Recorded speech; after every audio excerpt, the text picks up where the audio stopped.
ta tabbata dai za a ci gaba da haska fim ɗin Kwana Casa'in da gidan Badamasi duk da umarnin da hukumar tace fina-finai da ɗabi ta jihar Kano ta ba gidan talabijin na Arewa 24 na cewa su dakatar da nuna fina-finan guda biyu.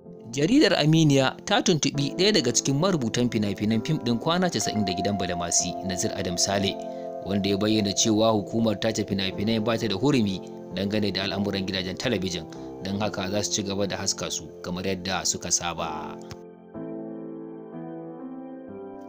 Ya zuwa yanzu dai tashar Arewa 24 ta ci gaba da nuna samfotan kashi na biyu na fim ɗin Kwana Casa'in tare da cin alwashin ci gaba da nuna shi ranar Lahadi mai zuwa. Tallar samfotan dai ya cika kafafen sadarwa na zamani kamar Facebook da Instagram da Twitter da sauransu. Ku kasance da Shakallo TV a koda yaushe. Godiya mai yawa.